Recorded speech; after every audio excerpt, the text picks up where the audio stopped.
बिस्मिल्लाहिर्रहमानिर्रहीम।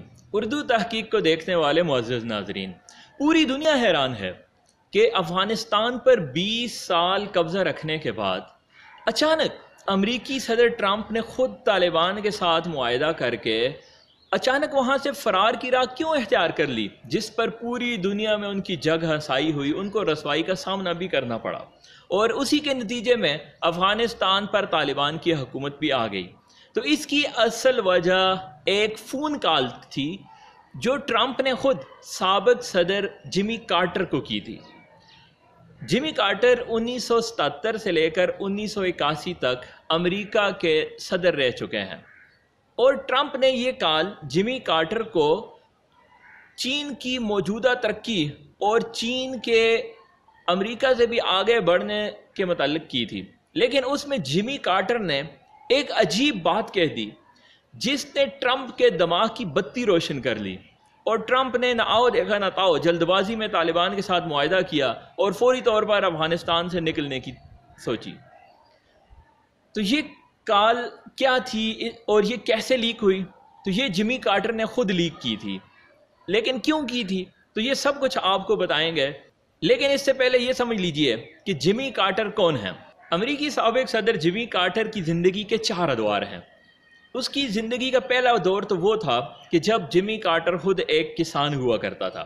इसके वालिद का मूंगफली का एक खेत था और जिमी कार्टर खुद भी इब्तदाई दिनों में काश्तकारी किया करता था। इससे मुताल्लिक़ एक बड़ा अजीब सा लतीफ़ा भी है जो ज़िया उल हक के दौर में हुआ था। वो ये था कि अफ़गानिस्तान में रूस ने हमला कर लिया था और जंग चल रही थी। तो अमेरिका ने पाकिस्तान को कहा कि आप भी वहाँ पर रूस को शिकस्त देने में मदद करें। तो इस पर वहाँ पर उस वक्त जिमी कार्टर ही उस दौर में सदर थे। तो जिमी कार्टर ने बहुत थोड़ा सा पैकेज पाकिस्तान के लिए मंजूर किया कि हम आपको ये इमदाद भी देंगे। तो इस पर ज़िया उल हक ने कहा था कि हमें मूंगफली के दाने नहीं चाहिए। तो चूँकि इसका साबका मूंगफली का खेत भी रह चुका था, तो ये बहुत फिर मशहूर हुआ था ये ज़िया उल हक का फ़िक्रा। तो खैर, जिमी कार्टर की ये ज़िंदगी का पहला दौर था। जो जिमी कार्टर की ज़िंदगी का दूसरा दौर था वो था सियासत में। 1960 की दहाई में अमेरिका के अंदर स्याह फामों के हकूक़ की एक तहरीक शुरू हुई। जिमी कार्टर भी स्याह फामों के हकूक़ के लिए सियासत में आ गए और फिर पीछे मुड़कर नहीं देखा। सबसे पहले ये वर्जीनिया के गवर्नर मुंतखब हुए और फिर आगे बढ़ते बढ़ते अमेरिका के सदर बन गए। ये उनकी ज़िंदगी का दूसरा दौर था जो 1977 से 1981 में पीक टाइम पे था। लेकिन 1981 के बाद ये दौर भी ख़त्म हो जाता है और जिमी कार्टर सदारत से भी रिटायर हो जाते हैं। 1981 के बाद उनकी ज़िंदगी का तीसरा दौर शुरू होता है और वो एक फलाही अंदाज में शुरू होता है। जिमी कार्टर 1981 में कार्टर सेंटर के नाम से एक NGO बनाते हैं और लोगों की इमदाद करते हैं, रफ़ाई काम वगैरह करते हैं। और इसका पीक टाइम 2002 में शुरू होता है जब उनको 2002 में नोबेल का अमन इनाम दिया गया।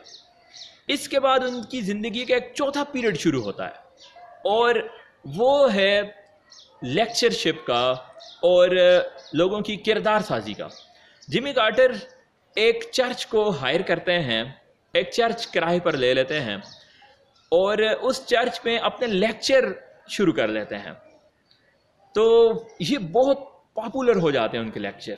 और अभी मौजूदा दौर में, मौजूदा टाइम में जिमी कार्टर के चर्च में 2-3 महीने पहले बुकिंग हो जाती है। वहाँ पर ये सिर्फ संडे वाले दिन लेक्चर देते हैं और 300 से 400 लोग हर लेक्चर के अंदर मौजूद होते हैं। इससे ऊपर वहाँ पर जगह ही नहीं है। इन लेक्चर्स के दौरान जिमी कार्टर ने ट्रंप की उस फ़ोन कॉल के मुताल्लिक़ ज़िक्र किया है। जिमी कार्टर ने बताया कि ट्रंप ने उनको एक फ़ोन कॉल की थी और ट्रंप ने उसमें जिमी कार्टर से पूछा था कि चीन हमसे बहुत आगे बढ़ रहा है, अगर यही रफ्तार चीन की रही तो एक दिन वो अमेरिका से आगे बढ़ के सुपर पावर बन जाएगा और अमेरिका को बहुत पीछे छोड़ देगा, तो हमें क्या करना चाहिए। तो इस पे जिमी कार्टर ने कहा कि चीन ने गुज़िश्ता 40 बरसों में एक भी जंग नहीं की اور ہم نے گزشتہ 40 برسوں میں بہت سی جنگیں کر لی ہیں. ہم نے ویتنام کے اندر 20 سال تک لڑا ہے. ہم نے 60 سال تک کولڈ وار کی ہے رشیا کے ساتھ. ہم عراق، ایران، کویت ان جنگوں میں بھی اپنے آپ کو الجھائے رکھا. ہم نے وینزویلا اور لیبیا کے ساتھ بھی تنازع جاری رکھا. اور اب ہم افغانستان میں بھی 20 سال سے مسلط ہوئے پڑے ہیں.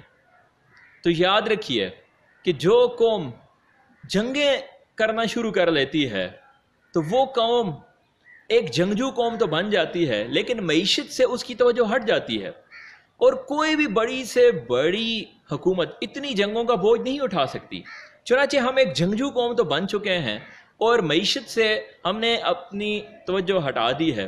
اور چائنا کو دیکھیے، اس نے کوئی تنازع 40 سال میں نہیں کیا، کوئی جنگ اس نے نہیں لڑی، اس کی توجہ صرف اور صرف اکانومی پر ہے. تو اس طرح وہ ہم سے آگے نکل جائے گا لازمی طور پہ. یہ بات ٹرمپ کو کلک کر گئی.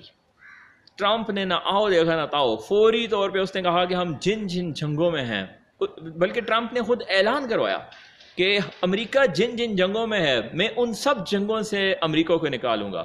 تو سب سے پہلا کام یہ کیا کہ طالبان کے ساتھ دوحہ میں اس نے 29 فروری 2020 کو معاہدہ کیا.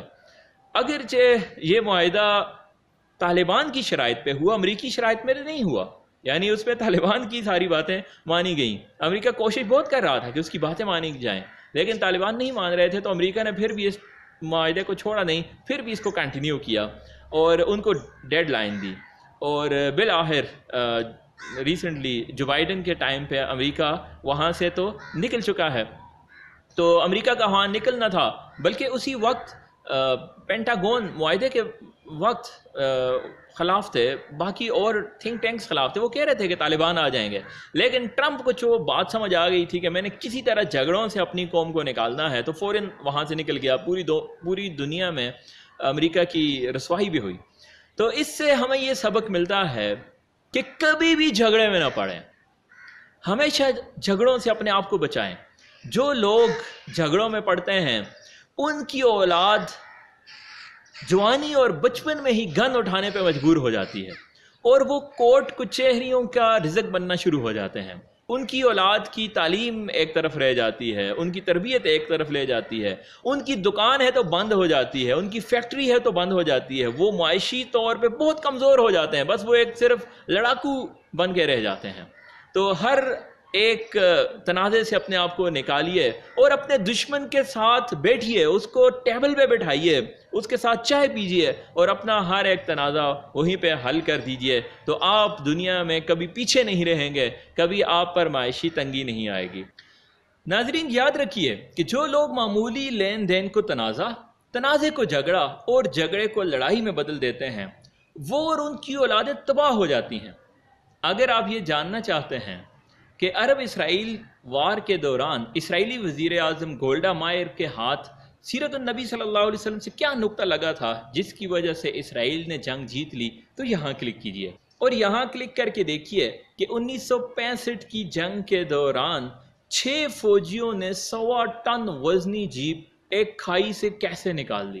اور یہاں کلک کر کے دیکھیے کہ ایک پاکستانی جنرل نصیر اللہ بابر نے پورے 70 بندوں کی سکھ بٹالین کو کیسے گرفتار کر لیا.